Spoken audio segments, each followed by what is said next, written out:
Muy buenas tardes. En primer lugar, les agradecemos por su paciente espera para este simposio que vamos a llevar a cabo en este momento. Mi nombre es Dante Montaño, soy gerente de acceso en AVI, en Química Suiza, aquí en Perú, y les voy a presentar a nuestro ponente, que es el doctor Óscar Yair Felipe Díaz, quien nos visita desde Colombia.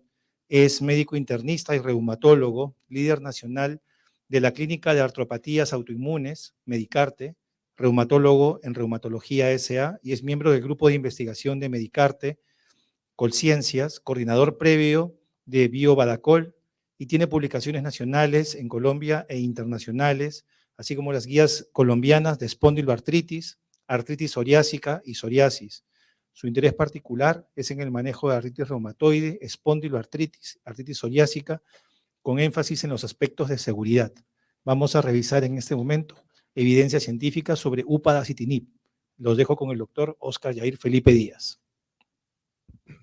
Dante, muchas gracias. Ay.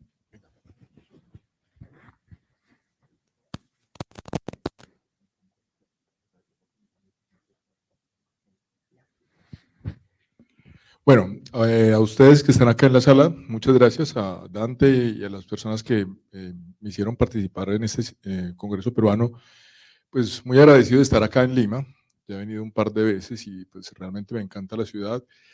Tenemos un tiempo largo. Finalmente creo que la idea es que ustedes se animen a preguntar y al final de la presentación, si les parece, pues discutamos los aspectos que hemos ido aprendiendo sobre los anti-JAK hasta ahora.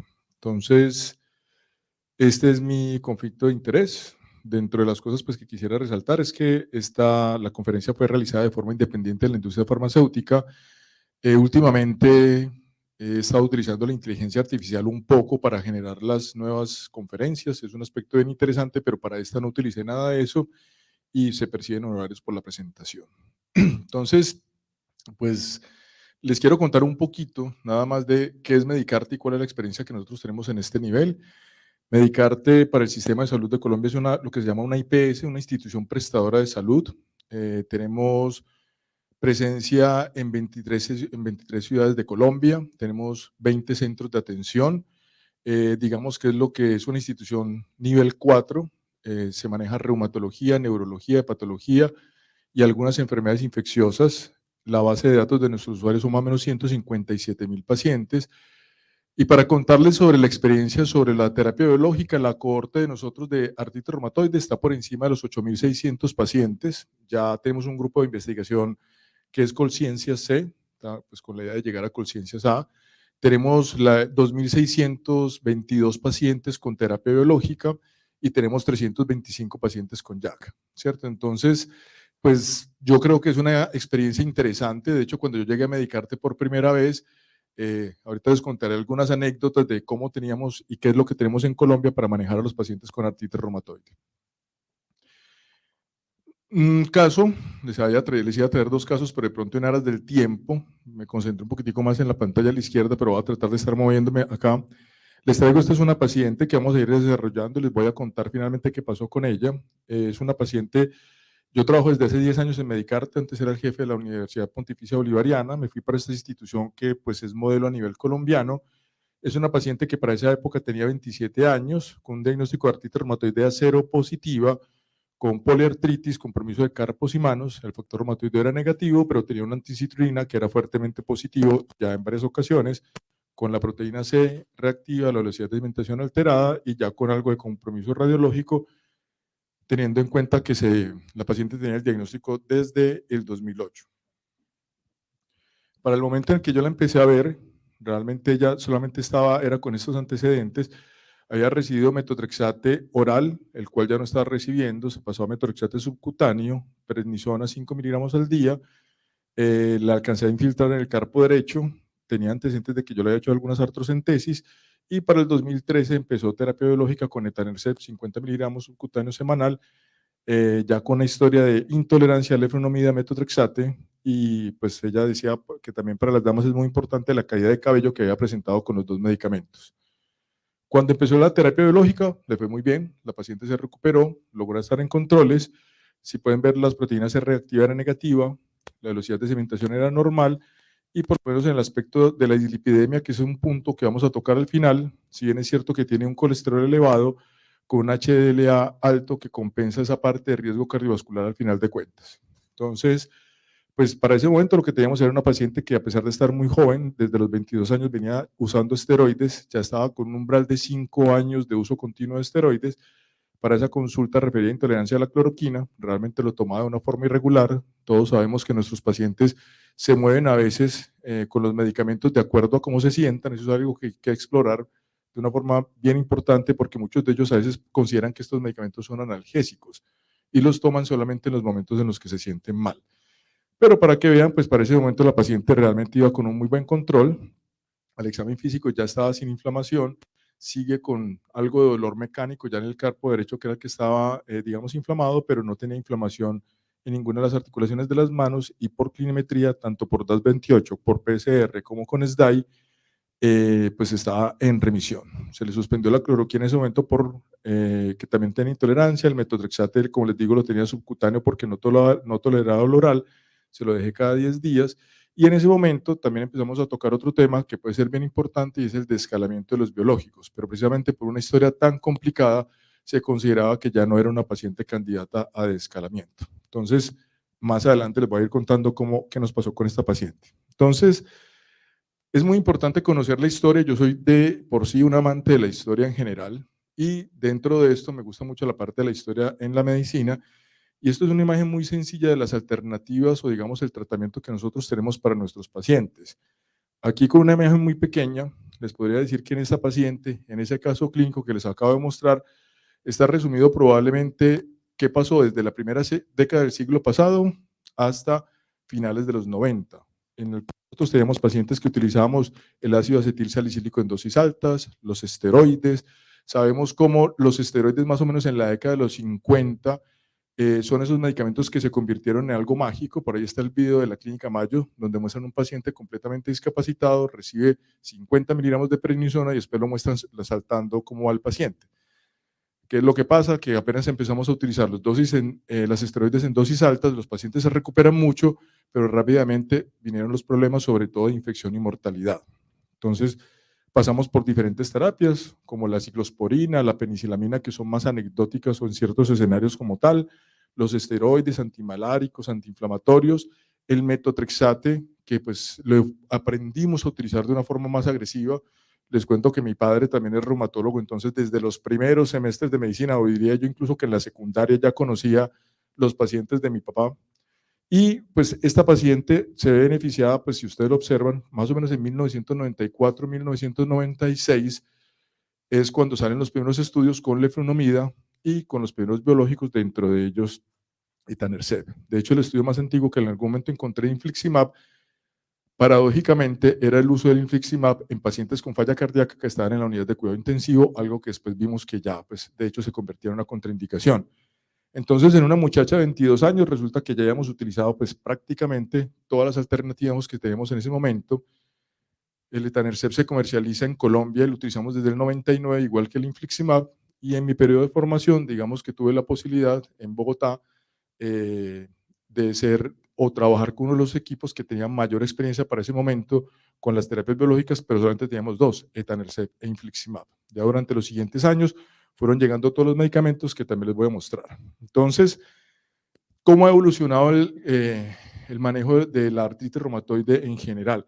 Pasamos de tener medicamentos que increíblemente hoy todavía no se sabe muy bien cómo funcionan, como son la hidroxicloroquina y la cloroquina, ¿sí? Tenemos 2 o 3 mecanismos de acción, de la modificación de la presentación antigénica, que de pronto altera lo que sabemos, pues la presentación mitocondrial, la formación de autoanticuerpos, pero estos 3 medicamentos que digamos son el pilar, la leflunomida, la hidroxicloroquina, el metotrexate y la sulfasalazina, pues realmente, por decirlo así, son mecanismos de acción gruesos, ¿cierto? De hecho, yo creo, por lo menos nosotros en Colombia, la mayoría de los estudiantes y la mayoría de los médicos, cuando les mencionamos metotrexate, ellos lo que piensan es en quimioterapia.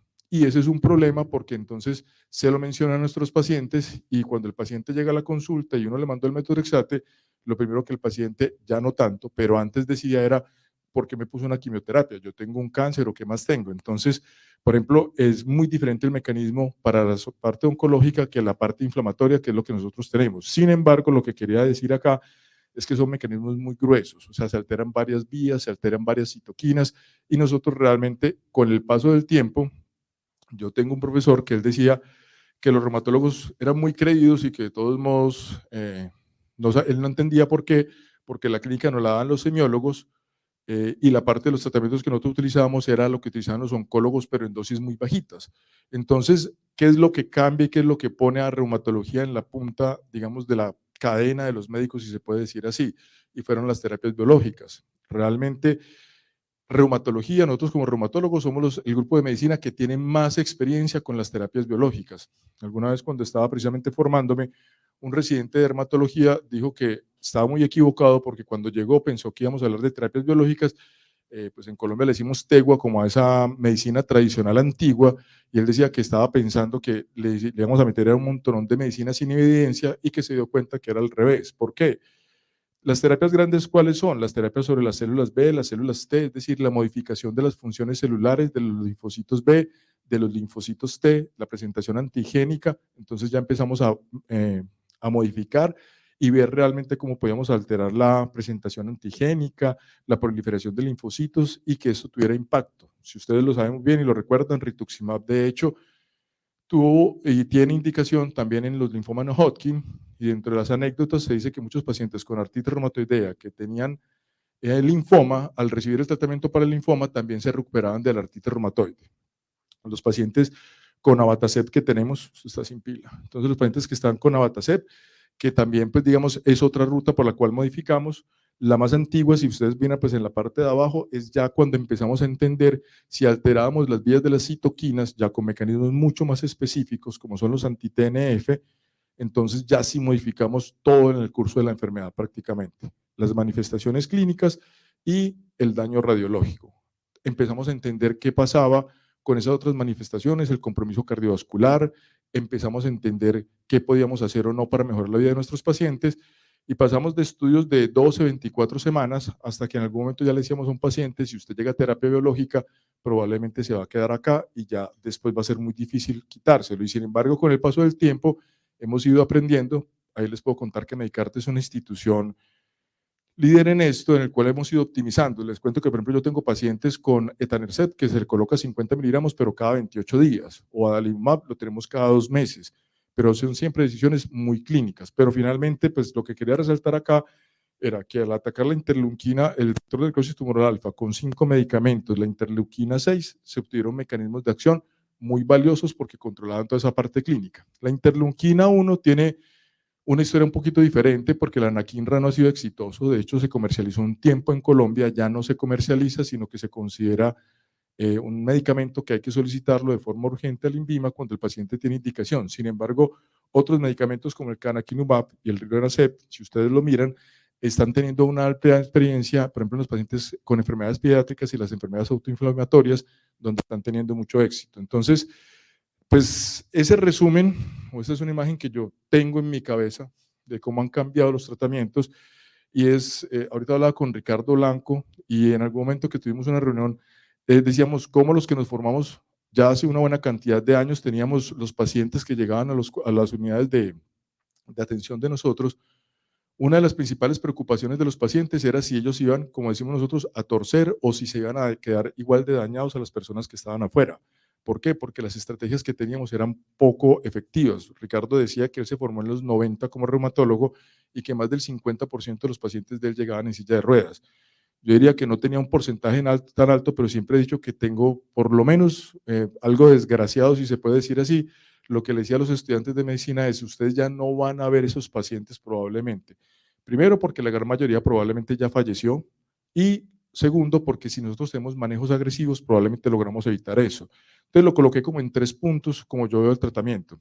Y ustedes miran, la estrategia piramidal fue la estrategia que se utilizó para la década de los 80, pero tenía un problema, y era que el metotrexate, que es ese medicamento que utilizamos el día de hoy, de una forma agresiva y rápida, realmente lo estábamos empezando en promedio 2 o 3 años después de que el paciente había sido diagnosticado. Si la recuerdan bien, Eran esos pacientes que les damos aspirina, esteroides, antiinflamatorios, íbamos esperando, y ya a los 2 años, muchas veces, cuando aparecía la primera erosión, era que se le ponía el metotrexate. Entonces, eso es algo que ha ido cambiando con el tiempo. Las mezclas de todos los medicamentos, las guías del Colegio Americano del 2008 hablan de que uno puede tener más o menos 174 o 178 formas diferentes de manejar un paciente con monoterapias o con terapias combinadas si utilizamos estos 4 medicamentos más la aminociclina y la leflunomida sin quitar los esteroides. Entonces, yo siempre decía, mire, eso a veces parece muy sencillo porque pues nada más tienen 4 medicamentos para manejarlo, pero dependiendo de la forma como los combináramos, pues teníamos más de 170 formas diferentes de hacer un enfoque inicial de un paciente. Sin embargo, obviamente hay que ir con cuidado. ¿Qué pasa con el tiempo que apareció leflunomida? Yo siempre digo que leflunomida pues nació en un momento donde coincidieron muchas cosas. Aparece la leflunomida, aparecen los primeros inhibidores del factor de necrosis de tumoral alfa, los 5, las células, las terapias de células y la antiinterleuquina 6. Todo maravilloso. Entonces, me acuerdo que pues, fue el gran boom, por lo menos en Colombia. Teníamos terapias biológicas, los pacientes empezaron a mejorar, empezamos a hacer clinimetría. Lo que de pronto para los reumatólogos más jóvenes hoy en día es algo muy sencillo, pues resulta que no. Yo todavía recuerdo el primer congreso siendo residente de reumatología, donde trajeron al doctor Pincus para enseñarnos a hacer clinimetría, que es muy importante porque pasamos de hacer la evaluación subjetiva a la evaluación objetiva, de que el paciente nos dijera, me siento muy bien, qué rico, te doy una palmada en la espalda y te vas, a tener esos números en la cabeza que hacen parte de estrategias derivadas de la diabetes y la hipertensión, como son los T2T. Entonces, si ustedes miran la última imagen, pues ahí están el concepto de artritis reumatoide temprana que nos regalaron los holandeses. En la década de los 90 se dieron a la tarea de ver si haciendo el diagnóstico más rápido, la remisión más rápida por parte de los médicos generales a los servicios de reumatología, si eso valía la pena. Yo ahí hago un paralelo siempre que alguna vez un docente de medicina interna me mandó a estudiar los ensayos originales con la aplicación en diabetes de insulina 5 veces al día. Pues ya para ser residente de medicina interna yo sabía que obviamente eso disminuía el daño macrovascular, el daño microvascular, pero me dijo, vaya y léaselos. ¿Por qué? Porque es importante saber que si usted se va a chuzar 5 veces al día es para algo, no solamente para tener el azúcar un poquito mejor, sino que cuando empezamos a tratar mejor la diabetes, los pacientes se les disminuyó la mortalidad. Bueno, perfecto, aquí fue lo mismo. La idea era ver si tener un diagnóstico precoz y entrenar a los médicos generales rápido para que los vea el reumatólogo, que la idea de nosotros es tener tratamientos muy agresivos. O sea, un reumatólogo cuando ve un paciente con artritis reumatoide, ese es uno de los primeros conceptos que ya manejamos con la cuenta de alto costo, que es una estrategia que el gobierno colombiano tiene para vigilar la población nacional. Cualquier paciente que se le sospeche artritis reumatoide en Colombia, si usted menciona artritis reumatoidea, es de remisión obligatoria al reumatólogo lo más rápido posible. Entonces, a nosotros los pacientes hemos logrado disminuir mucho los tiempos de evaluación.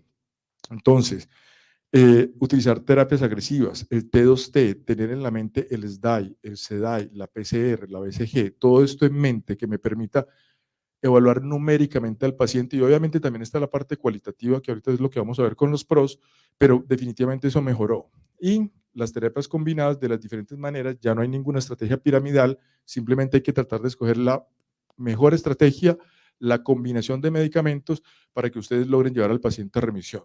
Y le coloco aquí los JAK inhibidores, porque ahí les cuento, dentro de la parte de la experiencia, tuve la oportunidad de estar en los comités asesores antes de que tofacitinib saliera al mercado, que fue el primer JAK para Latinoamérica.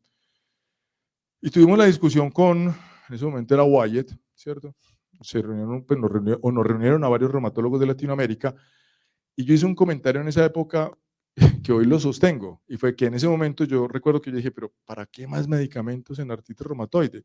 Ya tenemos anti-TNF, ya tenemos anti-CD20, ya tenemos anti-CTLA4, pues ya tenemos un montón de medicamentos que nos sirven hasta que llegué a Medicarte. Entonces, en Medicarte, para también contarles cuál fue la historia, todos los pacientes que iban para terapia biológica en la ciudad de Medellín, cuando ya iban para terapia biológica o la leflunomida, se concentraron en esa clínica de artritis, por decirlo así. Entonces empecé a ver los pacientes más complicados que había en nuestra ciudad. Entonces ya no era el paciente que había fallado, tenía intolerancia a metotrexate, sino que había fallado un montón de estrategias de manejo. Entonces ahí sí me cambió el concepto. Y hoy se los voy a decir, no me da pena decir que en algún momento pensé que no valía la pena, y sin embargo hoy tengo una idea completamente contraria. Los JAK yo creo que son o van a ser o están siendo uno de esos grandes cambios en la artritis reumatoidea. ¿Por qué? Porque, digámoslo de una forma relativamente sencilla, se parecen un poquito a los inhibidores del TNF. Ahorita los vamos a recordar cómo es que funcionan y cómo es que estamos aprendiendo, como dice uno, en caliente de estos medicamentos. Son medicamentos que de una u otra manera tienen funciones diferentes, que están llenando un hueco de muchos pacientes que a nosotros nos estaban fallando, y pues para llegar ya como al punto como tal, estas son las tareas que nosotros tenemos. Digamos que hasta acá, con los DIMAR convencionales y los DIMAR biológicos originales, estará todo el tipo de medicamentos que nosotros tenemos disponibles en Colombia.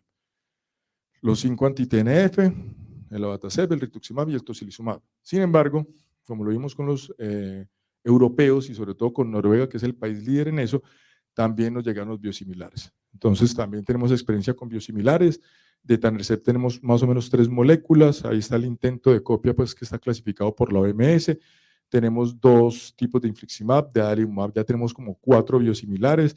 De rituximab tenemos al menos 2. Hace poco ya llegó el primer biosimilar de tocilizumab. Y aquí están los otros medicamentos que son como lo más nuevo en la cadena de mando, si se podemos decir así, que está el tofacitinib, el baricitinib, el UPA y el filgotinib, también ya está aprobado en Colombia, pero que yo sepa todavía no se está comercializando.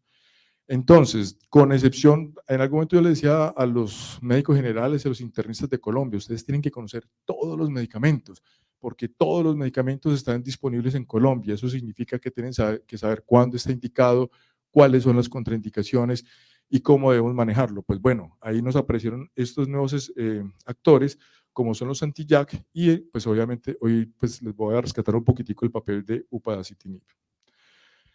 Entonces, si ustedes recuerdan de otras imágenes, metotrexato y sulfasalacina son mecanismos muy gruesos, son derivados de pronto de otras patologías. Los esteroides probablemente son los medicamentos más utilizados en toda la medicina. Yo me imagino que a ustedes les debe pasar igual que nosotros, que los pacientes y los médicos siempre nos dicen, ustedes son los reyes de los esteroides. Y uno dice, sí, somos los reyes de los esteroides porque somos los que mejor los sabemos manejar, porque somos los que tratamos de bajarlos, porque somos los que tratamos de quitarlo.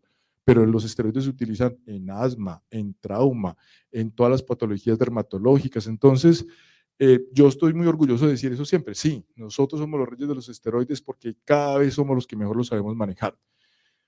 Pero entonces empiezan a aparecer estos dos conceptos. Siempre tuvimos, como lo vieron ahí, vías celulares extracelulares. Siempre se hablaba del manejo de la célula T, de la célula B, pero aquí ya nos empezaron a mostrar las vías de los JAK. Les puedo contar otra cosa dentro de la historia. Algo que me gusta mucho es la mitología, y aquí me llevé un coscorrón yo cuando me di cuenta que Janus es un dios romano, pero resulta que yo no sabía que Janus es el dios de las dos caras. Por eso los JAK se llaman Janus Quinasa, porque pues digamos que ellos parten de la combinación de JAK1, son 4, JAK1, JAK2, JAK3 y TYK2. Cuando empezamos a estudiar qué pasaba con la inhibición de estas vías, empezamos a darnos cuenta que eran vías que tienen que ver con la inflamación, con la proliferación de linfocitos, con la parte de la inflamación. Dependiendo de la vía y la interacción que nosotros veamos y que bloqueemos, es que realmente vamos a obtener el resultado. Entonces, esta vía, pues, se pueden combinar diferentes combinaciones, JAK1, JAK3, entonces, por ejemplo, esto tiene que ver más con la proliferación de linfocitos, JAK2, JAK3, tiene que ver más con la parte de anemia, y por eso se utilizan, por ejemplo, en enfermedades neoplásicas, y cada vez tienen más utilidad. De hecho, si ustedes lo han visto, los reumatólogos arrancamos en artritis reumatoide, seguimos con espondiloartritis y después llegan los dermatólogos con la dermatitis atópica, con la dermatitis psoriásica, con la psoriasis, y por ejemplo en estos momentos los gastroenterólogos que tienen ya los estudios y la aprobación para pacientes con enfermedad de Crohn y colitis ulcerativa, pero siempre han sido los reumatólogos, por lo menos en esta vía, también fuimos los primeros que empezamos a experimentar con ello. Entonces, ¿cómo se hace? Básicamente, pues lo que se hace es que se bloquea cualquiera de estas combinaciones de los JAK, y esto lo que inhibe es la fosforización de las señales que van a ir a nivel intranucleolar, que son los que van a disparar la formación de todas estas citoquinas. El primero de los JAK fue el tofacitinib, que se considera que es un JAK1, JAK3. Este inhibe esa combinación de medicamentos. El segundo fue el baricitinib, que es un anti-JAK1, JAK2. Entonces, ahí digamos que tenemos unos mecanismos gruesos con los cuales se inhiben todas esas cascadas de inflamación que ustedes ven en la imagen. Pero los últimos, y lo que hemos ido aprendiendo, es que entre más selectivo se sea con el JAK1, probablemente estamos obteniendo un resultado mejor y lo que estamos viendo es que probablemente sea con algo más de seguridad. Entonces, cuando bloqueamos de forma específica el JAK1, parece ser que obtendríamos mejores resultados con algo de mejor seguridad. ¿Quiénes actúan ahí? Principalmente upadacitinib y filgotinib.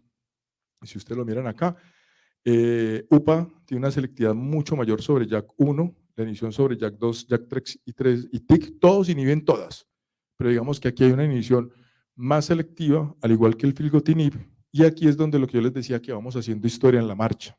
¿Por qué? Porque pensamos que todos los medicamentos eran iguales. Recuerden que cuando empezamos con los anti-TNF, entonces el infliximab, después fue la primera alerta que nos dimos cuenta que de pronto los anticuerpos monoclonales tenían mayor riesgo para la tuberculosis, mientras que la proteína de fusión de pronto no. Después, cuando apareció el compromiso ocular, nos dimos cuenta que adalimumab tal vez era la mejor alternativa para el manejo de los pacientes que tenían uveitis, y si aparte de eso tiene espondiloartritis es mucho mejor.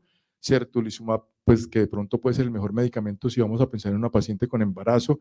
Entonces, poco a poco hemos ido aprendiendo que estos medicamentos, si bien son de una forma gruesa, digamos, útiles, también son con el perfil de seguridad e incluso con el perfil de mejoría, son diferentes y que podemos ir encontrando eso. Entonces, aquí es eso, que poco a poco esas diferencias las hemos ido observando también en los JAK y probablemente en los próximos años es donde vamos a observar cuál puede ser la mejor elección para nuestro paciente. En cuanto a los mecanismos de excreción, entonces también hay diferencias. Upadacitinib es más que todo eliminado a través de excreción hepática. Tofacitinib tiene un metabolismo a nivel plasmático. Baricitinib es más que todo a nivel de excreción renal, y filgo pues también sería algo hepático. Entonces aquí es donde también podemos empezar a ver que hay una diferencia a la hora de esa seguridad y de cuándo escoger los pacientes. Es un artículo que es del doctor Raúl San Martí, es excelente, trae una revisión, pues ahí está la referencia bibliográfica si pronto la quieren buscar, sobre UPA, pero en general toca todos los JAK, es una muy buena revisión. Y aquí lo que vamos encontrando es que, por ejemplo, para la alteración, cuando tenemos un paciente con falla renal, no se requiere con upadacitinib ajustar la dosis, mientras que cuando estamos hablando de falla hepática, tampoco si el paciente tiene un Child A o un Child B. Ya si el paciente tiene un Child PUC C, ya si es diferente, al igual que el resto de medicamentos, pues digamos estaría contraindicado. Entonces, ahí con la estrategia del semáforo, si ustedes lo ven, con el verde todos los medicamentos podrían ser utilizados a nivel hepático, solamente ya cuando tenemos el TOFA es el que se le debe cambiar la dosificación cuando el paciente ya tiene una alteración moderada y está contraindicado, pues digamos en todos los pacientes que tienen compromiso a nivel hepático severo. Pero el renal también el renal es donde de pronto más bien se marca la diferencia, porque UPA es un medicamento que se podría utilizar en todos los estadios de los pacientes, ¿cierto? Es decir, incluso en pacientes con falla renal terminal, teóricamente se podría utilizar y tendríamos que ver es qué tan seguro es, pues ya a largo plazo, como probablemente nos van a dar los registros, ¿cierto? Bueno, entonces esto es lo del semáforo que les quería colocar ahí, qué pena. Entonces, ahora viene otra parte. Ya saben, ya recordamos cómo actúa el medicamento, cuáles pueden ser las diferencias frente a los otros. Yo sí creo que van a marcar algo a futuro diferente, lo estamos viendo en diferentes escenarios, pero entonces vamos a tocar y saber cómo fue que llegamos a que el medicamento sea útil. Estos estudios generalmente no los tocan muchas veces cuando estamos haciendo las revisiones de temas, son el Balance 1 y el Balance 2, que son los que en parte nos ayudan a entender cómo fue que se llegó a la dosis como tal. Este es el Balance 1, en el cual se utilizaba upadacitinib en pacientes con artritis reumatoidea que ya hayan fallado por lo menos a un agente anti-TNF, que tuvieran artritis reumatoidea severa activa. Es un estudio, un ensayo clínico doble ciego, placebo controlado, a 12 semanas, en el cual lo que se buscaba era encontrar la dosis adecuada para los pacientes. Fueron 276 pacientes que recibieron una dosis estable previa de metotrexate y que hayan fallado por lo menos a un anti-TNF. Las dosis fueron de 3, 6, 12 o 18 miligramos 2 veces al día versus placebo, y el punto primario es el de la CR20 a la semana 12, que se encontró que todas las dosis de upadacitinib versus placebo hay una diferencia que era estadísticamente significativa a favor de cualquiera de las dosis, es decir, todas eran efectivas, tanto para la CR20 como la CR70, si ustedes lo miran pues aquí en la imagen.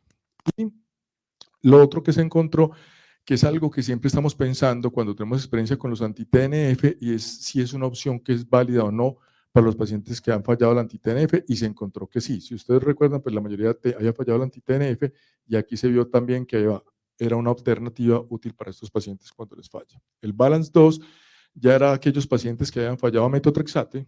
En esta lo que encontramos es 300 pacientes que venían recibiendo dosis estables de metotrexate y se les dieron dosis de 3, 6, 12, 18 miligramos 2 veces al día o 24 miligramos una vez al día versus placebo por 12 semanas. La eficacia primaria también fue medida con ACR20 a la semana 12 y también se llevó la última observación para poder hacer el análisis metodológico. Encontramos, pues ahí se alcanza a ver, si me quieren creer, es que las dosis, sobre todo de 6 y de 12 miligramos 2 veces al día y 24 miligramos una vez al día, fueron significativamente, tuvieron una valoración estadística significativa a favor para el grupo de pacientes que habían recibido estas dosis, para todo, para ACR20, ACR50 y para la caída de los pacientes que tenían en cuando se estaba hablando del DAS28. Y aquí viene un punto para, digamos, tocarlo, porque dentro de esas anécdotas, me acuerdo que cuando estaba residente de medicina interna hice alguna presentación de artritis reumatoidea y uno de mis compañeros decía, ACR20, ¿para qué? Un paciente que mejora un 20%. Los reumatólogos son poco ambiciosos a la hora de manejar un paciente. Yo recuerdo que en esa época yo le decía, mire, lo que pasa es que el 20%, que para nosotros de pronto no puede ser significativo, para un paciente muchas veces era la independencia, era poder entrar a un baño solo, era poder vestirse solo.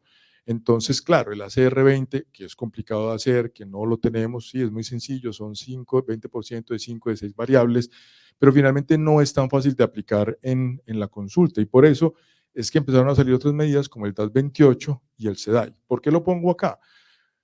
Por dos puntos que yo siempre toco. Un profesor mío de epidemiología me decía, ¿a vos te gusta reumatología? Porque los estudios siempre son con muy poquitos pacientes y a ustedes uno nunca les puede llevar la contraria, porque eso con 15 pacientes en cada grupo y con eso sacan conclusiones. Pues eso es cierto, pero es porque precisamente la prevalencia de nuestras enfermedades no es muy alta, pero si ustedes vieron, para un estudio fase 2 habían 276 y 300 pacientes, es decir, cada vez tenemos mejores números en cuanto a la parte como tal para poder sacar conclusiones. Y en esto es porque, pues, vuelvo a lo mismo, si históricamente buscamos un paciente un 20%, cuando yo me formaba uno decía, pero es que un 20% no es nada, pero resulta que para el paciente sí era algo muy importante en su dependencia, pero cada vez también somos más estrictos. Entonces, para que se entienda, por ejemplo, ahorita los estudios SELECT es porque las agencias reguladoras, FDA y EMA, ellos son, lo que exigen es que el paciente, pues que por lo menos los medicamentos cuando van a salir por primera vez, usted les evalúe ACR20 y DAS28. ¿Qué hace las industrias? O bueno, ¿qué es lo que hemos visto con la industria farmacéutica? Es que ellos se dieron cuenta que esas realidades son diferentes cada vez más, es decir, nosotros tenemos que ser más exigentes, por eso van a ver que ya buscamos la remisión por DAS28, ya buscamos que el paciente tenga una CR20, es que el paciente esté más controlado, y bueno, digamos, las otras que son el SEDAI y el SDAI, la idea es tratar de ser cada vez más, digamos, estrictos en cuanto a esto. Entonces, de ahí es que salen esto que es la base de todos los estudios, son los estudios SELECT, que son los que ustedes van a evaluar cuando entendamos por qué pues, upadacitinib es, digamos, una opción válida. Son 6 estudios, no los voy a mencionar todos, pero si quería mencionar, por ejemplo, aquí tenemos un primer grupo, el Nexel Beyond, son en los pacientes que han fallado a un biológico, a pacientes que ya han fallado a los diferentes DMARDs con dosis de 15 y de 30 miligramos. El Compare y el Choice, lo que hicieron fue versus adalimumab y versus abatacept con una dosis de 15 miligramos y, pues, de hecho, para último, pues no lo voy a tocar los dos, pero este sí yo creo que es un escenario bien interesante, que es pacientes que han fallado a metotrexate o que tenemos poca experiencia con metotrexate, ya les voy a contar por qué es la idea mía. El Next y el Beyond son comparados con placebo, vean los números, ya son 600, 400, 1600 pacientes, entonces ya tenemos cohortes mucho más grandes para poder hacer los análisis. Y lo que les contaba sobre la parte de la evaluación, si ustedes miran en el punto primario está el ACR20, pero ya hablamos de un DAS28 de baja actividad, pero por ejemplo miren que en el Compare lo que se buscaba era que el paciente entrara en remisión, ese fue el punto primario, entonces ahí hay una combinación de ideas bien interesante. ¿Cuál es tal vez la que yo les voy a querer rescatar con el último trabajo? Es cuando tenemos opciones después del metotrexate. Siempre se ha dicho dónde van los JAK. Les cuento que en Colombia en algún momento se dijo que los JAK iban después de falla terapia biológica. Alguna vez tuve una discusión con uno de los gerentes de una de las EPS, de las empresas promotores de salud en Colombia, que es, digamos, la empresa grande o la compañía grande que maneja el asegurador como tal, y él me decía, no, es que si vos le vas a colocar tofacitinib a un paciente, tiene que pasar por todos los biológicos. Yo, pero ¿cómo te ocurre? O sea, son 5 anti-TNF, un rituximab, una anti-interleuquina 6, y por costo, bueno, por costo los JAK son más baratos. Entonces, el escenario ideal, lo que siempre hemos pedido a los reumatólogos es que haya medicamentos que sean igual o superiores al metotrexate. Si ustedes lo miran y recuerdan la historia de todos estos medicamentos, ningún anti-TNF fue superior al metotrexate. El anti-CD20 no es superior al metotrexate. Y el anti-CTLA4 no es superior al metotrexate. De hecho, cuando se obtienen mejores resultados es combinando esos 7 medicamentos con metotrexate. Y si recuerdan, el antiinterleuquina 6 sí es un medicamento que por lo menos logró establecer que podía ser monoterapia. Tenemos ahí en cuenta 2 cosas. Población japonesa estudiada, donde generalmente las dosis de metotrexate recomendadas son menores, por ejemplo, las dosis en Latinoamérica, y ellos ya lo tienen así aprobado porque tienen una población que es susceptible a más efectos secundarios con dosis más bajas de metotrexate, pero pues digamos que con excepción de la antiinterleuquina 6, que incluso también tiene mejores resultados con el metotrexate, nosotros hasta ahora no teníamos un grupo de medicamentos que equiparara a un medicamento entre comillas muy viejo, pero que cuando lo empezamos a utilizar mucho mejor, nos demostró que era muy útil. Entonces, por eso, este escenario del EARLY, que es el último trabajo que les voy a mostrar, a mí me parece que incluso es el más interesante para nosotros como reumatólogo, porque ya tenemos evidencia de un medicamento que, digamos, podemos anteceder a los otros. Entonces, el NEXT, que es el primero de los trabajos, es un estudio doble ciego, placebo controlado. Vean que bueno, 150 sitios en 35 pacientes. Es que son enfermedades, la artritis reumatoidea, por el estudio más grande que se ha realizado en Colombia, se calcula que está alrededor del 0.8 la incidencia. Cuando uno se forma como reumatólogo, yo tenía la idea de que era mucho más alta. Entonces, yo siempre le decía a los estudiantes, es que el 1%, bueno, el 1% de una ciudad como Medellín, que digamos tiene más o menos 3 millones de habitantes, y cojo todo el área rural y el área urbana, pues yo les decía, 3 millones no es un número despreciable, el 10% serían 300.000, el 1% serían 30.000 pacientes, y somos 18 reumatólogos. Solamente con artritis reumatoidea ya no íbamos a tener capacidad para atenderlos a todos. Entonces, aunque son enfermedades de incidencia baja, tampoco, pues por lo menos en Colombia ya ha mejorado un poquito, pero creo que somos 260 reumatólogos comparado versus Argentina, que creo que tiene más de 1.000, nosotros con una población un poco mayor. Entonces, pacientes mayores de 18 años con artritis reumatoidea que hubieran recibido por lo menos metotrexate, sulfasalacina o leflunomida. Miren que, por ejemplo, ya la cloroquina no aparece. Es una discusión que nosotros tenemos con los reumatólogos en nuestra ciudad. Los reumatólogos más jóvenes no utilizan los antimaláricos, no les gustan. Es más, en estos días uno me soltó la frase de, yo no utilizo mucho los anti-TNF porque es que esos medicamentos viejitos como que no me gustan porque no son muy seguros. Y yo, uy, pucha, o sea, que yo estoy más viejo que un berraco, porque pues ahí estamos viendo que ya eso fue con lo que yo me formé, con lo que yo vi que cambiaron, ¿cierto? Entonces se asignaron en diferentes brazos en una proporción de 2-2-1 a recibir 15 o 30 miligramos de upadacitinib versus placebo por 12 semanas, como les decía, por aspectos regulatorios. Entonces, el punto es que el upadacitinib fue efectivo en ambas dosis, ¿cierto? Para los puntos primarios y puntos secundarios. Se ve como con los otros medicamentos que hay un rápido inicio de acción. De hecho, muchos pacientes para la primera semana ya tenían y ya reportaban mejoría de los síntomas. Y eso es algo bien interesante, que de pronto no va a tocar mucho en la presentación, pero es la percepción de mejoría que tienen los pacientes. Entonces, aquí, pues bueno, vamos a brincar un montón de cosas porque me acabo de acordar de este punto. La percepción del dolor en los pacientes con UPA, que son los PROs o los PRO, como les dicen, pues a mí me gusta utilizar más el castellano, los reportes de los pacientes, son esos puntos que nosotros a veces no teníamos muy en cuenta, y ahora la FDA y EMA también están obligando que cuando se hagan los estudios no solamente tengamos la clinimetría, sino también que se hagan los PROs, y eso es algo que uno ve con los pacientes con este tipo de terapias. Desde la primera semana empiezan a tomar el medicamento, se mejoran, pero por ejemplo la percepción de la mejoría del dolor es muy importante. 40-48% de los pacientes, si ustedes lo miran, logró obtener una baja actividad por SEDAI o por SDAI, y hasta cerca del 30%, aquí está 28 y 29 o 30% de los pacientes se logró llevar a la remisión. Entonces ya pasamos de una CR20 a buscar que realmente los pacientes estén mucho mejor controlados, y miren que eso es lo que se reporta, el ACR, pero también entonces se ve la minoría del dolor, el DAS28, pero buscando qué porcentaje de pacientes logramos estar en remisión, el SEDAI, el SDAI, la calidad de vida, y los PROS, que son como ese otro punto tan importante que estamos tomando para nuestros pacientes. Viene otro estudio que es el Beyond, también es un ensayo clínico doble ciego, fase 3, 153 sitios de 26 países, pacientes también activos. En el anterior, más o menos el 20% de los pacientes había fallado a un biológico, y aquí la idea era buscar pacientes que hubieran fallado hasta, pues ya aquí era la comparación, era diferente, eran pacientes que hubieran fallado a terapia biológica, y miren que si ustedes lo miran, bueno, yo creo que ahí está muy pequeño, pero si me quieren creer, hasta cerca del 90% de los pacientes ya ha tenido falla o intolerancia a más de un biológico. Entonces, este cuadro que está aquí en la parte de abajo es muy importante porque, digamos, la expresión que nosotros utilizamos son pacientes muy toreados. Eran pacientes que habían pasado por metorexate, por esteroides, por antimaláricos, y la gran mayoría de ellos ya había fallado incluso hasta 3 biológicos. Entonces, no es la población ideal para hacer estudios, porque todos sabemos que cuando un paciente, cuando utilizamos un medicamento por primera vez es donde mayores posibilidades de éxito tenemos. Pues bueno, eso es una idea que debemos tener también con los JAK. Por eso les digo que a mí me ha cambiado la percepción. Es muy importante que cuando tengamos una opción de manejo, busquemos al máximo posible escogerlo, digamos, de la mejor manera para tratar de evitar que el paciente entre como en ese carrusel de estar utilizando diferentes mecanismos de acción. Los dos puntos primarios eran la CR20 y la baja actividad. Para CR20, para CR50 y para CR70, los pacientes obtuvieron una rápida mejoría. Si ustedes miran, desde la primera semana ya hay una diferencia estadísticamente significativa para las 3 medidas.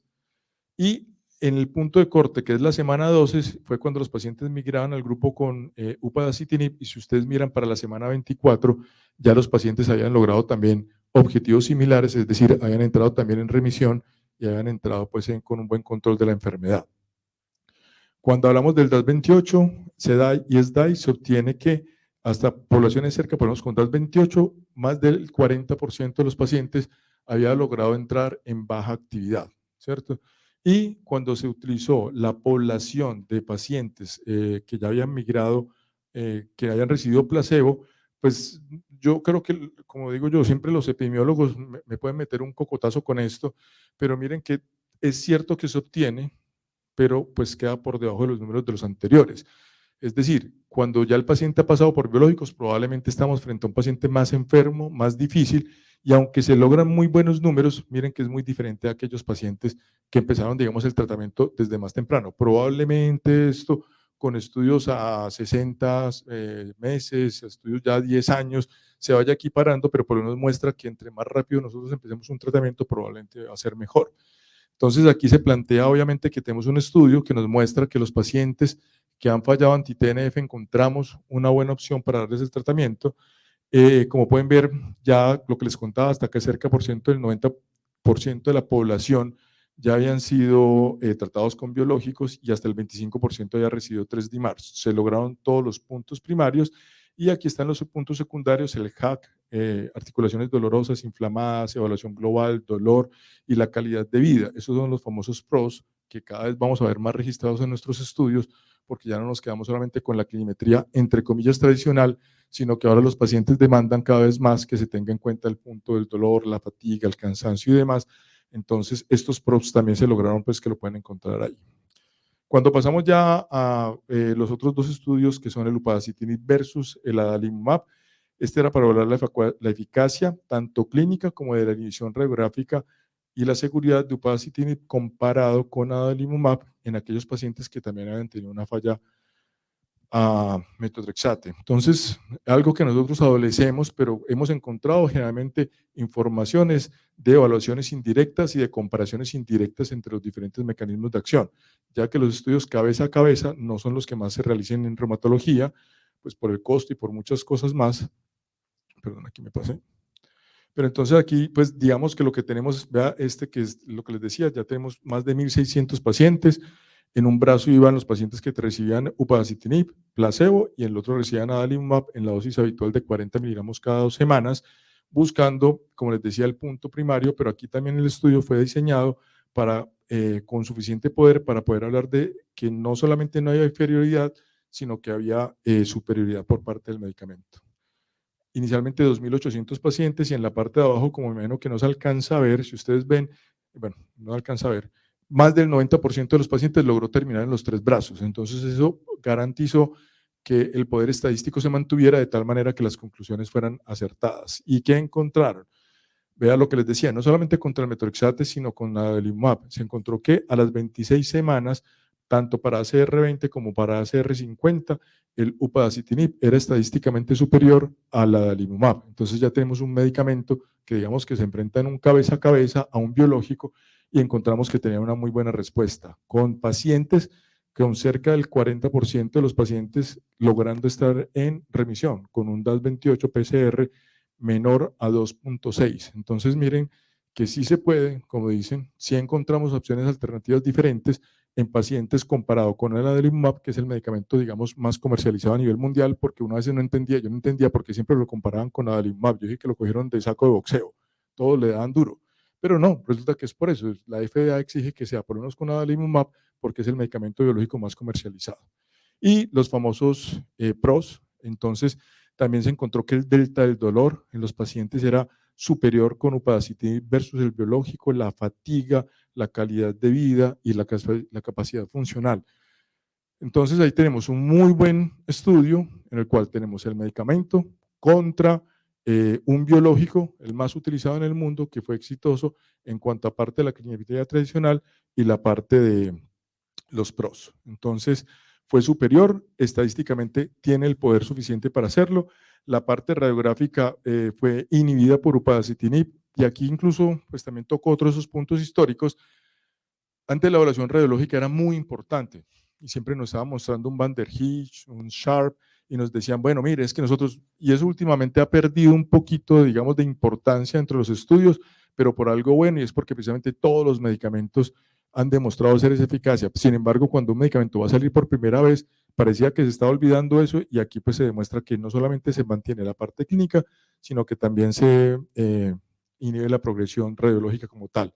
Y pues para empezar a tocar lo que vamos a terminar ahorita es que ya se vieron tasas más altas de herpes zóster y con todos los 4 anti-TNF lo que se observó fue elevaciones de la CPK y elevación de la creatinina. Sin embargo, esa elevación de CPK y de creatinina a la fecha por lo menos no ha tenido un impacto clínico como tal. Esta es una imagen muy sencilla porque ya no quería como alargarme en todos los estudios y este es el otro trabajo en el cual se compara el upadacitinib, es una imagen que está de libre acceso y uso en el New England Journal of Medicine, 600, 200 pacientes con artritis reumatoidea moderada severa, pero este fue el que se comparó con abatacept y también se encontró que los pacientes tenían una mejor respuesta, hay una diferencia estadísticamente a favor del JAK y lo que encontramos es que la remisión clínica fue diferente. Entonces, miren que ya tenemos escenarios diferentes, pacientes que han fallado los DIMAR convencionales, pacientes que han fallado el metorexate, pacientes que han fallado los anti-TNF y pacientes que han fallado, por ejemplo, en este caso, al abatacept. Entonces, estos son los escenarios que nosotros como médicos debemos exigirle a la industria que siempre nos estén mostrando. Entonces, ahí pueden ver el resumen de los 6 estudios, el NEXT y el BEYOND, que son aquellos que fallaron a DIMAR convencionales o a FARME, que es la sigla en español, biológicos comparados con un biológico con anti-TNF, comparado con otro biológico, buscando que no hubiera inferioridad y que de hecho se logró el otro objetivo, era que demostró que era ser superior. Y este es un escenario bien interesante, que es el que yo les decía, el ELDI, en el cual son los pacientes que son naive o que han utilizado o que tienen una experiencia muy pequeña con el uso del metotrexate. Entonces, el Select Early fue un trabajo que fue desarrollado precisamente para ver upadacitinib como monoterapia en pacientes con artritis reumatoidea temprana que eran naive para esto. Entonces, miren que aquí ya se empiezan a conjugar 2 cositas importantes. Pacientes con artritis reumatoide temprana. Eso es algo que debemos demandar cada vez más, que los pacientes nos lleguen temprano. 947 pacientes en 3 brazos, UPA 15 o 30 miligramos versus metotrexate, que estaban en unas dosis estables de 7.5 al menos por 2 semanas, y vean que ya no estamos buscando que el paciente esté en baja actividad, sino que los pacientes estuvieran en remisión. 1.650 pacientes, aquí sí el brazo más pequeño fue el del metotrexate, que terminó el 85%, mientras que los 2 brazos de UPA terminó más del 90% de los pacientes, pero no hubo una diferencia estadísticamente significativa en ese punto. Sin embargo, ¿qué se observa? Que vean que los pacientes que recibían upadacitinib versus metotrexate tenían una mejor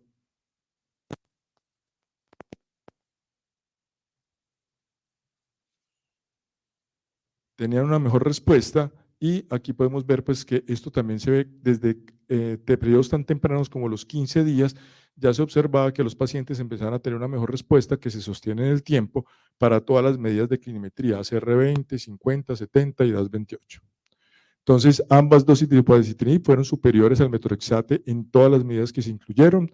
Como se dice, pues se utilizaron múltiples definiciones o múltiples tipos de clinimetría. También se estudió la parte pues, de los pros. La remisión, como ustedes pueden ver aquí, pues se alcanzó hasta casi para el 30% de los pacientes por SEDAI y por SDAI para la semana 24. La respuesta fue mucho más rápida y sostenida en el tiempo. Para volver a la paciente que les había contado, digamos que aquí se resumen más o menos 7 años de la historia de la paciente. Empezamos a los 27 años, ya estamos en 34 años. Su artritis con el compromiso radiológico venía con etanercept, con metotrexate oral.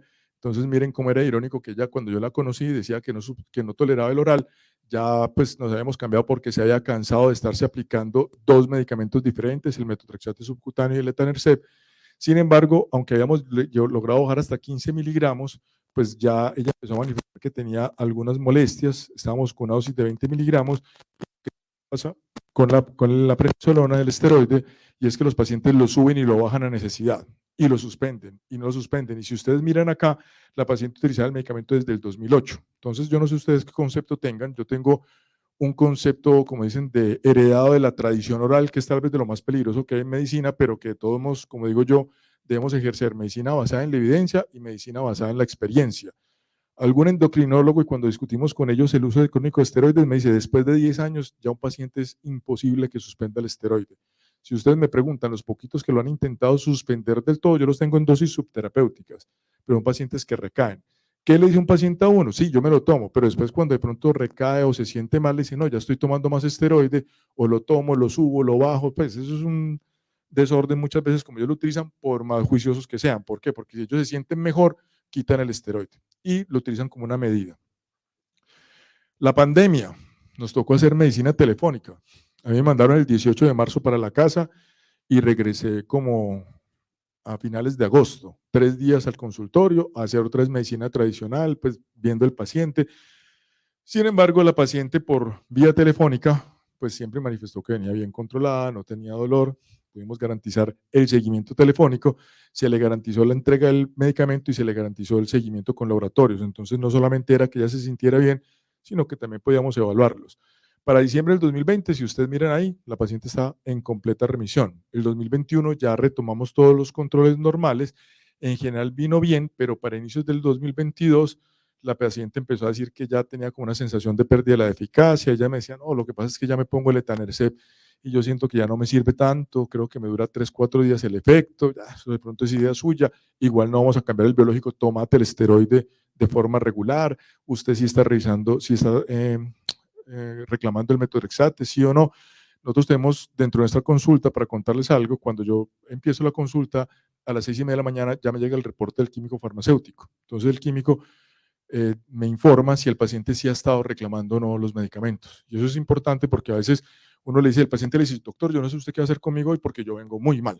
Y ya ahí yo he visto que no haya reclamado los medicamentos. De hecho, la frase siempre es, yo no sé usted qué va a hacer conmigo. Y yo le digo, yo sí sé, reclame la droga, porque usted no se la está tomando. ¿Cómo?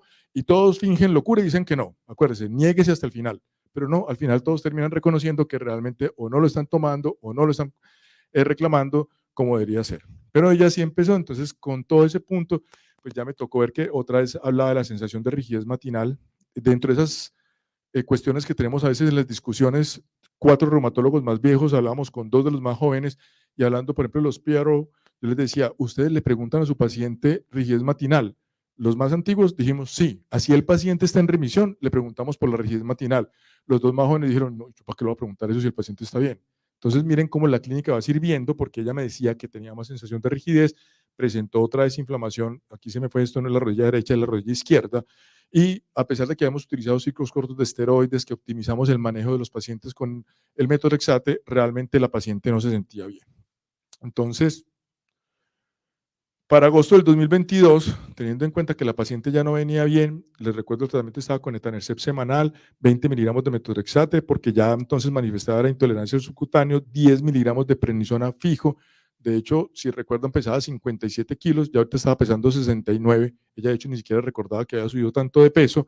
Pues la mandamos para la Junta de Casos. En Colombia, por el alto costo, cualquier paciente que va para terapia biológica, siempre lo mandamos a una junta, que es lo que llamamos la junta médica, que tiene dos opciones, pues digamos tiene dos nortes. Uno es el administrativo, porque son medicamentos costosos, y el segundo es la parte médica, pues para los casos difíciles. Entonces, se considera que la paciente está activa, tenía por clínicos tenía reactantes de fase aguda alterados, la PCR, la velocidad de alimentación estaba normal, con gestión del riesgo realizado. Para tocar un poquito, pues lo que vamos a hablar más adelante es también por ese mecanismo de acción que tiene el Ministerio de Salud, que llama la cuenta de alto costo. Cualquier paciente que va a empezar terapia biológica, leflunomida o un JAK, se le tiene que hacer toda la gestión de riesgo, hepatitis B, hepatitis C, la radiografía de tórax, el test de Mantux, pero yo lo toco porque alguna vez que hacíamos la revisión, los cardiólogos se volvieron muy juiciosos para los pacientes que tenían falla cardíaca en cuanto a vacunación y seguimiento del riesgo. Sin embargo, los reumatólogos no llegan ni al 10% de eso. ¿Por qué? Porque nos llegó el paciente muy enfermo, porque está muy inflamado, porque no tenemos tiempo. Yo critico un poquito la cuenta de alto costo, pero tengo que decir que nos ajuiciamos en ese sentido. Todo paciente con diagnóstico de artritis reumatoidea hoy en día en Colombia tiene una radiografía de tórax inicial. O sea, ya la tiene que tener en los primeros 3 meses. Y ahí tenemos otro de los que tenemos los reumatólogos ahorita, que es la enfermedad pulmonar intersticial, que si tiene NINE, que si tiene, pero entonces muchos de nuestros pacientes no tenían placas. Hoy en día, digamos que somos más agresivos en eso, y pensando en la historia se consideró que la idea y lo mejor que podíamos utilizar con esta paciente era tocilizumab, ¿cierto? Ahorita al final les cuento cómo nos ha ido. Entonces, hablemos un poquitico de eso que les estaba tocando, la definición de la gestión de riesgo, ¿cierto? Entonces, la gestión de riesgo, tenemos fama de utilizar medicamentos peligrosos. Los internistas, me acuerdo que cuando yo me encontraba con mis compañeros de medicina interna, me decían, primero los oncólogos y después ustedes, porque para tuberculosis están solos, porque estábamos utilizando los anti-TNF, ¿cierto? El doctor Juan Gómez Reino, y como les decía, pues una de las experiencias que tuve durante un tiempo, también un poquito dolorosa, fue dirigir el registro de terapias biológicas en Colombia.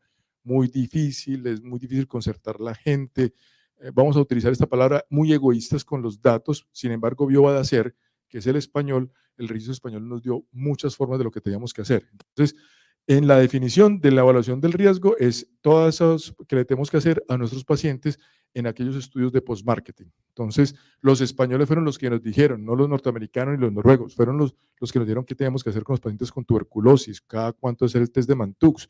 Y de hecho, en algún momento, pues yo me acuerdo que salían artículos de revisión de tuberculosis de Suecia y Noruega, con unas incidencias muy bajitas. Colombia tiene una incidencia de 28 por 100.000 habitantes, similar a España, pero obviamente como en nuestros países siempre hablamos de que tenemos un subregistro.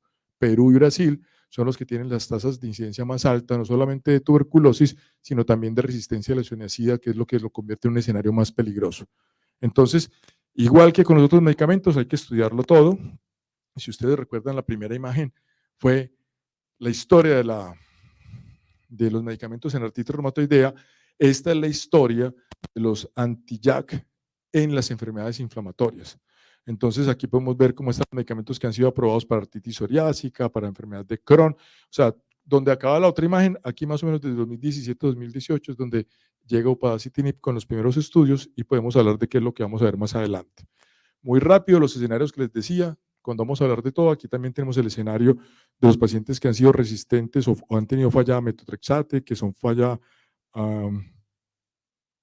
o naive al metotrexate, los pacientes que ya fallaron los otros medicamentos sintéticos, pacientes que fallan a terapias combinadas, y por eso es que aquí podemos hablar de que tenemos todos los escenarios que realmente vemos en la vida real. Entonces, dentro de eso de los números, tenemos todos los escenarios, DIMAR convencionales, anti-TNF, otras terapias biológicas, seguimientos a 4.5 años, en estos momentos ya el último reporte es con más de 15.000 pacientes año. Aquí pues, no sabía esto, si me quieren creer, aquí estamos hablando de 7.000 pacientes año, o sea que tenemos una estadística sólida que no es con pocos pacientes para hablar de pacientes que recibieron 15 miligramos de upadacitinib. Arrancamos y terminamos ahorita con la conclusión más grande. Con excepción de las tasas más altas de herpes zóster, la elevación de la CPK, en general el perfil de riesgo no mostró nada diferente con los otros biológicos que hemos tenido antes, ¿cierto? Entonces, a pesar de todo esto, cuando se compara con todos los otros medicamentos, serían los dos escenarios, digamos, diferenciales, el herpes zóster y la CPK. ¿Cuáles son los eventos más adversos más frecuentes? Al igual que con otros medicamentos, las infecciones serias, las neoplasias, los eventos cardiovasculares mayores y la trombosis venosa. Ese sí fue un punto de mucha discusión, donde de pronto la estadística nos está diciendo es que nosotros como reumatólogos somos los que tenemos que escoger muy bien el paciente como tal. Entonces hablemos de los eventos, de eventos serios, ¿cierto? Entonces, las tasas de evento serio con 15 miligramos de upadacitinib versus la monoterapia con metotrexate o la terapia combinada con biológico no mostró que hubiera un aumento de la incidencia. Si ustedes lo miran, la tasa fue muy similar. Cuando hablamos de la mortalidad, tampoco hubo un aumento de la mortalidad. Si ustedes miran, pues la tasa de muerte esta que está en negrilla de los estudios, no se encontró que hubiera mayor mortalidad en el grupo de los pacientes que tienen tofacitinib. Fue similar a todo el grupo dentro de todo eso que hemos hablado, pues que tienen todos los escenarios generales. Entonces, una de las cosas importantes es la parte del riesgo cardiovascular. Alguna vez yo hablaba con un amigo cardiólogo y uno siempre dice, cuando uno muchas veces en los países, no como Colombia, que lastimosamente tiene una tasa, muchas veces la primera causa de mortalidad es traumática por violencia, pero cuando usted tiene países desarrollados o va y busca la mortalidad, siempre todos nos morimos por un infarto. Pues por lo menos cuando uno llega, pues no, todos, perdón.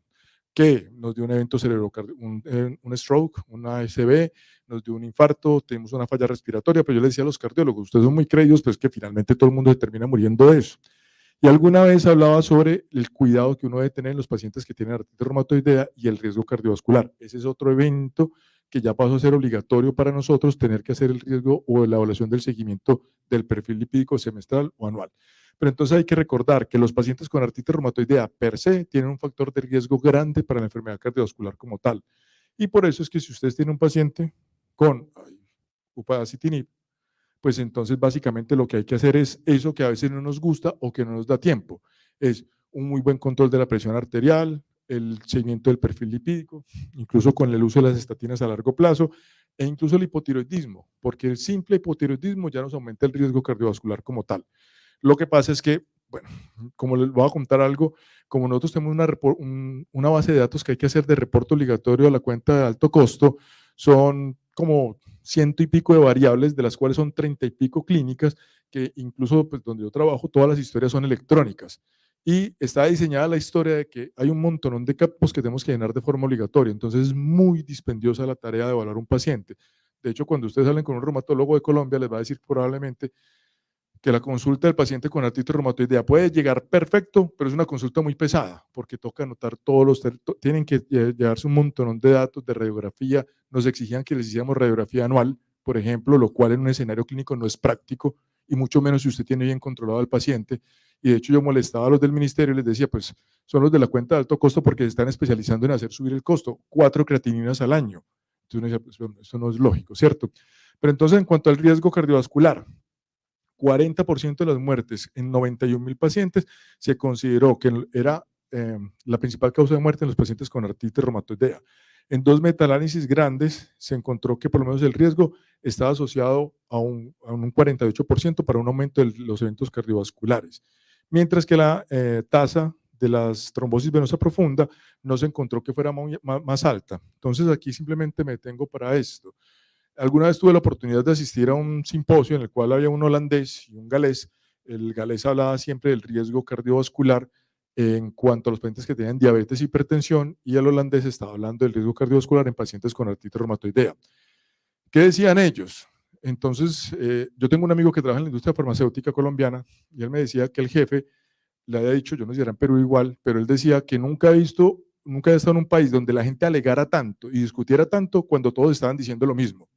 Se los traigo, ¿por qué? Porque esa era la discusión que ellos dos tenían, si era o no era importante, y lo que uno encuentra es que el factor, o sea, la artritis reumatoidea per se, debemos considerarla como un factor de riesgo mayor para enfermedad coronaria, ¿cierto? Entonces nuestros pacientes se mueren de infarto, nuestros pacientes fallecen por enfermedad cerebrovascular o tienen enfermedad aterosclerótica acelerada, entonces es algo que siempre tenemos que estar vigilando. ¿Qué se encontró con upadacitinib en los 3 brazos? Pues que no había como un aumento de la incidencia digamos, si se comparaba con la población general, y esto es más importante, que cerca del 86, o pues ahí el número exacto es más del 86%, más del 86% de los pacientes tiene al menos un riesgo cardiovascular. Si ustedes recuerdan, hay un estudio que es el Oral Surveillance, que es con tofacitinib, que yo todavía nunca he podido encontrar muy bien como la lógica de ese estudio, y es que básicamente ellos lo que hicieron fue ver los pacientes más enfermos si se infartaban más, y se demostró que sí. Por eso me parece que pues, un estudio que si usted lo lee en la proporción que es simplemente lo que nos ayudó es a entender cuándo debemos, o más bien cuándo no debemos utilizar un medicamento. Porque si ustedes lo recuerdan, esos pacientes tenían de 1 a 3 factores de riesgo, y fue un estudio que ahora le obligan a hacer a todos los laboratorios que tienen medicamentos anti-JAK. Entonces, pues digamos que yo creo que estamos encontrando lo que les voy a mostrar acá, y es que en general uno lo que tiene que hacer es una buena elección del paciente cuando va a hacer el primer tratamiento. Entonces, las tasas de los eventos cardiovasculares no fueron pues mayores cuando se comparaban con los otros tratamientos, y en general todos los pacientes que tuvieron un evento cardiovascular mayor era porque ya tenían más de un factor de riesgo. Dentro de estos, perdón, me parece que está muy pequeño, pues se estudió el infarto agudo de miocardio, la muerte súbita, el embolismo pulmonar, y cuando uno lo ve comparado en los 3 brazos, con metotrexate, con adalimumab y el de UPA, no hubo un aumento de la incidencia como tal.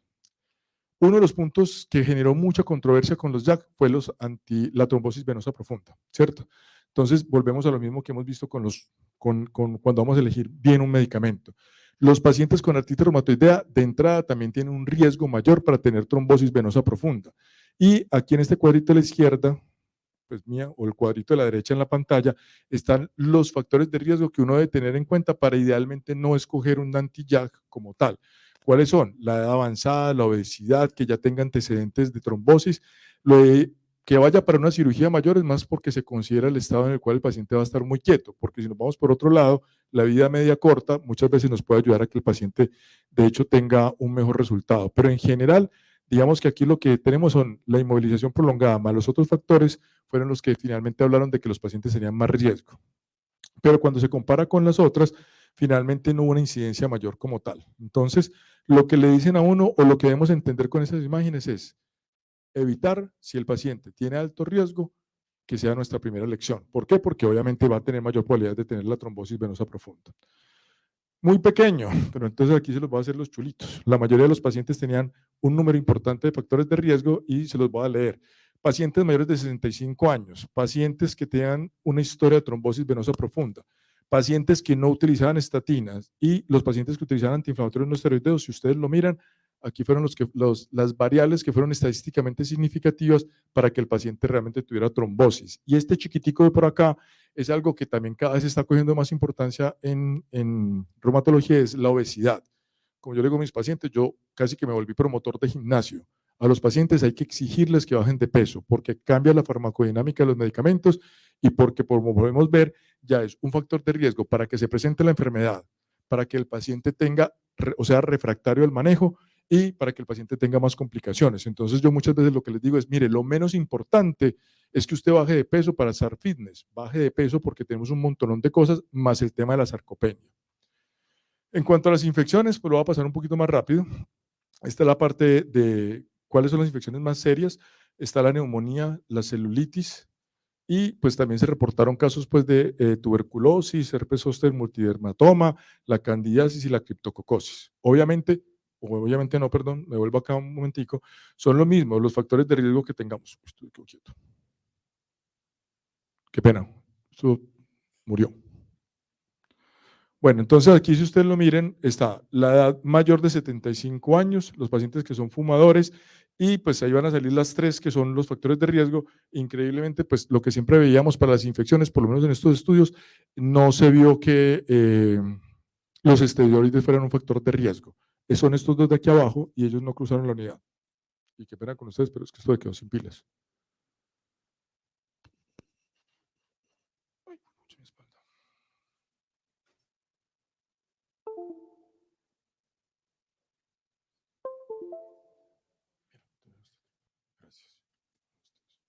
Gracias. Y se ve mejor. Bueno, no, pero no pasa.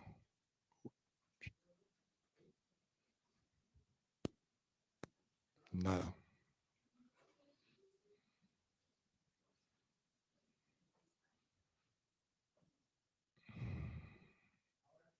Tampoco. Se varó o se cansó.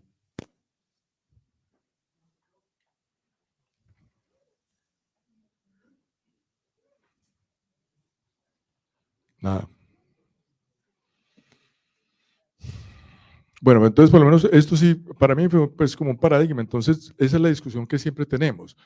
Los anti-jack, miren que nos va generando un escenario, por ejemplo lo que les contaba ahorita mientras recuperamos el movimiento, el estudio de King, que si no estoy mal es un estudio del 2003, fue la primera revisión que yo hice y publiqué en la revista colombiana de reumatología y marcó un antes y un después sobre el riesgo de tuberculosis, ¿cierto? Y eso fue un estudio post-marketing. Entonces los anti-TNF nos enseñaron el riesgo de infecciones, neumonía y demás, pero sobre todo de tuberculosis. Entonces cada medicamento nos ha ido dejando como unas enseñanzas.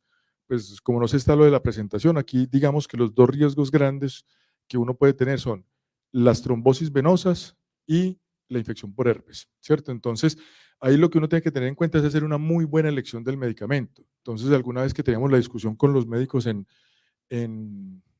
me perdí ya, vamos a ver dónde estaba.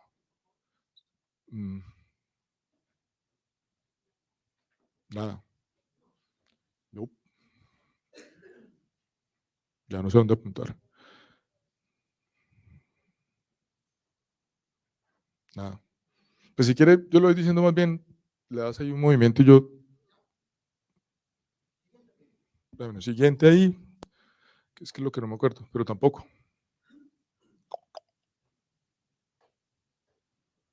Se congeló.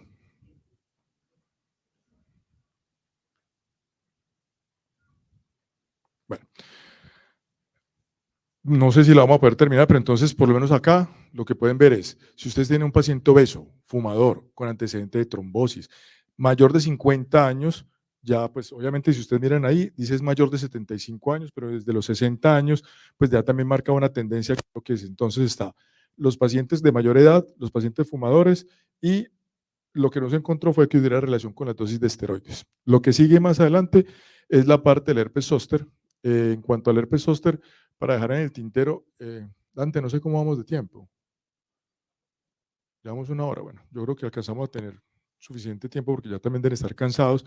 Está la parte del herpes zóster, entonces también, eso es que se vio, que la población asiática y la población norteamericana son las que tenían mayor riesgo, ¿cierto? Entonces, digamos que con eso hay que tener cuidado. Sin embargo, si de pronto la presentación logra arrancar, lo que hay que ver es que la mayoría de los pacientes que tuvieron episodios de herpes zóster fueron solamente herpes zóster cutáneo, herpes zóster neurológico, compromiso oftalmológico, fueron muy raros, sí se presentaron, pero digamos que realmente son de un solo dermatoma, no son multidermatomas y la recaída es muy rara y solamente en uno de todos los pacientes que haya tenido episodios de herpes zóster, la recaída fue, digamos, peor que el primer escenario. Hace mucho tiempo hablando en cotofacitinib con algún infectólogo argentino, pues él me decía o nos decía, porque ante la pregunta pues que estaba surgiendo de qué hacer con estos pacientes si tenían herpes, viene la otra pregunta y es la parte de la vacunación, si vale la pena o no vacunar a estos pacientes. En Colombia tenemos Sostavac y Shingrix, que la otra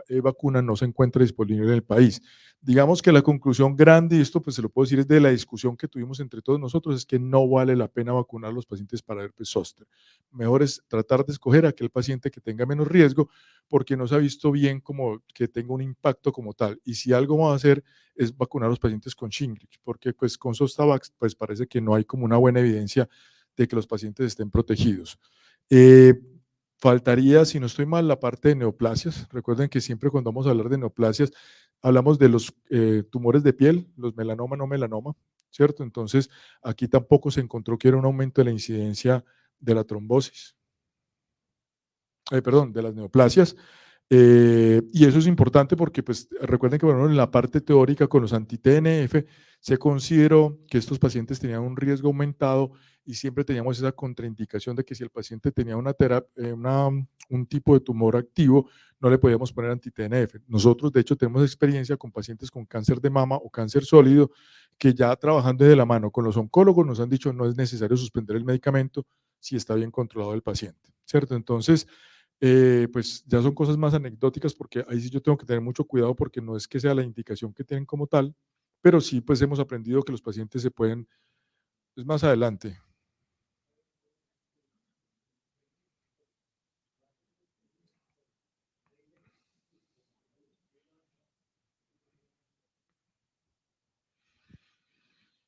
Entonces, bueno, creo que ahí no sé qué vamos a hacer, pero bueno, ahí estarían como todos los puntos grandes que se tocaron en cuanto a la parte de seguridad.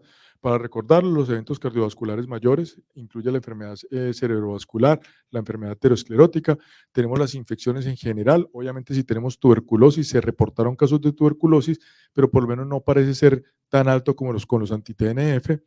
Eh, Incluso pues en un estudio que estamos haciendo, en Colombia ya nos obligaron, por decirlo así, a escoger una molécula como primera opción de manejo y hemos visto que se ha aumentado un poquitico la incidencia de casos de tuberculosis. En estos días ya tuve pacientes con 10, 15 años de evolución, de estar recibiendo un anti-TNF. Ahí sí no le podemos, entre comillas, echar la culpa al medicamento, porque pues teóricamente el anti-TNF nos aumenta el riesgo en el primer año, los primeros 3 años.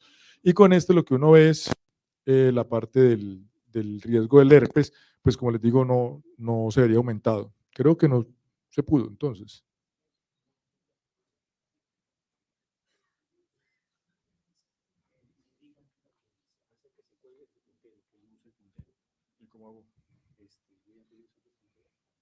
Dale.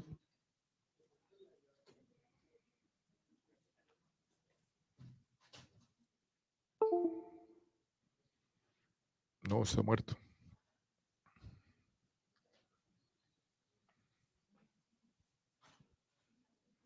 Entonces vean que ahí, por ejemplo, se alcanza a observar, esta es la historia de herpes zóster.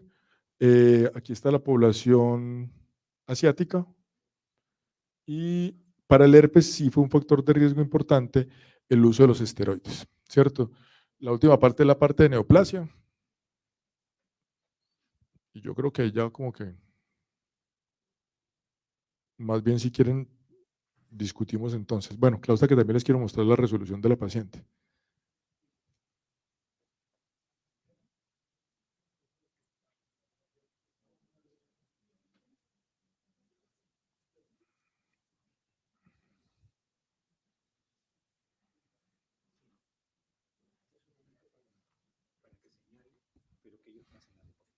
Sí, pero dale.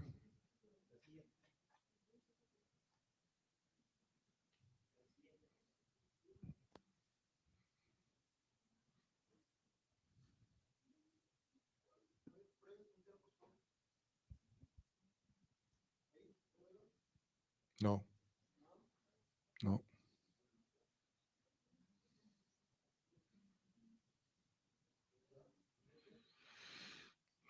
Sí, bueno, ahí está lo que les decía, la parte de la historia. ¿Se puede devolver una, por favor, nada más? No, una que se devuelva. Una. Ahí está.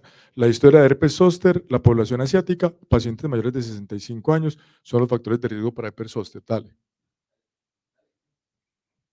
Lo que les decía, pues que solamente era muy el riesgo de recaída después, ahí fue donde me colgué en la historia con lo del infectólogo, y es que cuando un paciente tiene herpes, digamos, como él decía, esa es la mejor vacuna que puede haber, ¿cierto? Entonces, pues de pronto no asustarse, porque si nos da herpes, entonces hay que quitarle el medicamento, pues usted espera que termine el episodio de herpes, obviamente le da manejo y la posibilidad de recaída es realmente baja. ¿Sigue? Tuberculosis activa, siguiente. Dale otra vez. Entonces, básicamente lo que les contaba es, si tiene una tuberculosis activa, no se le pone el medicamento como tal, y pues ahí lo que pueden ver es que no hay eh, una diferencia estadísticamente significativa cuando se comparó con los otros dos brazos grandes. Sigue. Neoplasia, sigue. Siga. Entonces ahí está lo de lo que les decía, no hay un aumento con excepción del melanoma que nunca se incluyó, más bien si es una contraindicación para estos estudios, no hubo un aumento del riesgo de cáncer, lo que les quería decir pues de pronto de la otra parte que hemos aprendido con los anti-TNF es que tenemos pacientes con artritis reumatoidea que están con anti-TNF, se ha hecho el diagnóstico y hemos seguido, obviamente yo creo que más como por temor que así las estadísticas nos lo demuestren, sí tratamos de cambiar los anti-TNF, pero aquí no tendríamos un riesgo mayor como tal. ¿Sigue? Sigue. Y pues ahí ya hablan es de todos los tipos de malignidad en el cual cuando se comparan no hubo un aumento de la incidencia como tal. ¿Sigue? Ya. Esta pues ahí dale un clic nada más por favor. Entonces, ¿cuáles son como los puntos que tuvieron una diferencia estadísticamente significativa? Como les decía, el herpes zóster y el aumento del CPK. ¿cierto? Entonces, no es minimizar el herpes zóster, ni mucho menos. Claro que es importante, es muy importante porque miren, ese ABC interrogatorio que tenemos con los pacientes ya cada vez tiene que ser mayor, en el sentido de que tenemos que buscar los factores de riesgo previos. Entonces, si usted está pensando en un anti-JAK, pregúntele al paciente si tiene historia de herpes previo. Dale otro clic. Aquí están los que teóricamente no tienen una diferencia estadísticamente significativa, que son la trombosis venosa profunda, los eventos cardiovasculares y la parte de las infecciones. ¿Sigue? Qué pena que es muy pequeño. Y estos son los que, digamos, que no tienen una diferencia estadísticamente significativa y ya son más hallazgos de laboratorio. Entonces está la linfopenia, la neutropenia, la anemia y se me olvidó esta pequeñita que está ahí, el trastorno hepático, que era lo otro que habíamos visto que de pronto no era importante. ¿Sigue? Dale dos, uno y otro. Bueno, entonces para no tener que estar diciendo, esta es la paciente. Entonces la paciente, yo voy a volver a recordar, era una paciente que tiene diagnóstico de artritis reumatoidea desde el 2008. Yo la empecé a tratar en el 2000, como en marzo del 2013, para septiembre le empezamos etanercept.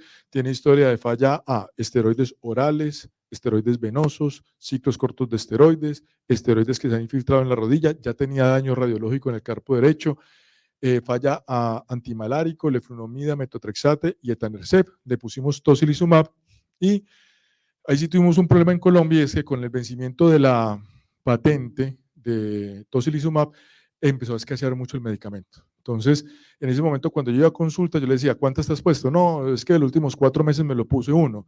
Después, en los 3 siguientes, no me lo puse ninguno. Ya para finales del 2022, tuvimos 4 meses seguidos de tocilizumab, que también es un medicamento que actúa muy rápido y que uno ve rápidamente la mejoría de la paciente, y encontramos que no había mejorado. Entonces, la volví a mandar a la junta médica para abril del 2023, que es empezando este año. Digamos que ahí hubo un poquito de terquedad de parte mía, pero pues yo quería darle la oportunidad de que realmente se pusiera la interleuquina 6 bien para saber si de pronto realmente era una falla o no era una falla.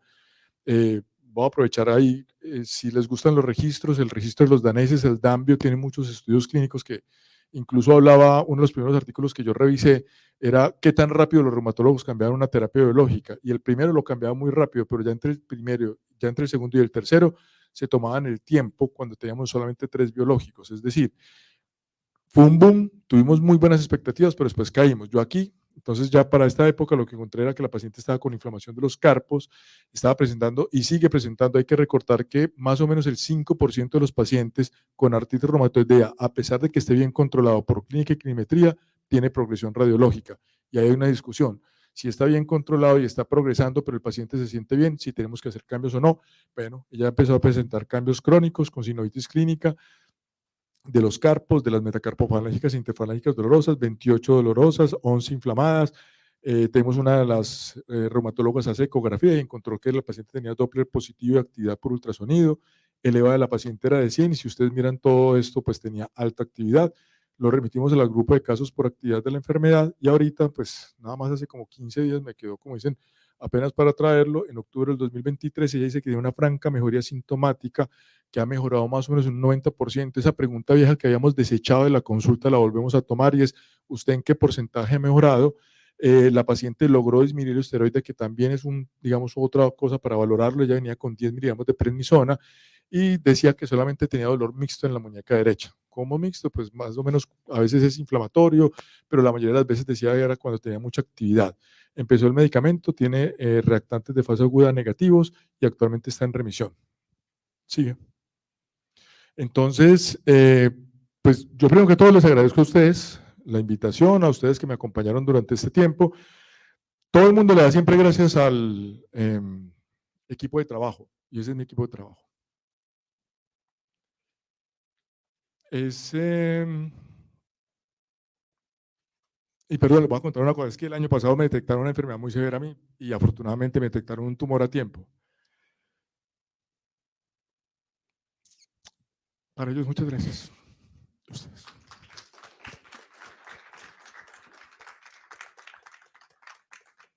Bueno, y después de ese momento que me lo busqué yo mismo, no sé, quisiera que discutiéramos o qué preguntas tienen, qué comentarios tienen, en qué están de acuerdo, en qué están de desacuerdo, y si no, les empiezo a preguntar yo.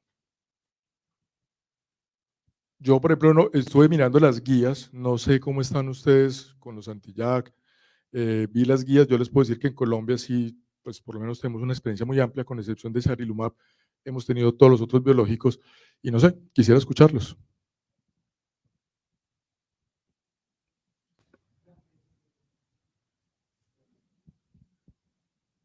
Bueno, no, entonces tampoco es obligado. Muchas gracias a ustedes, feliz tarde y bendiciones.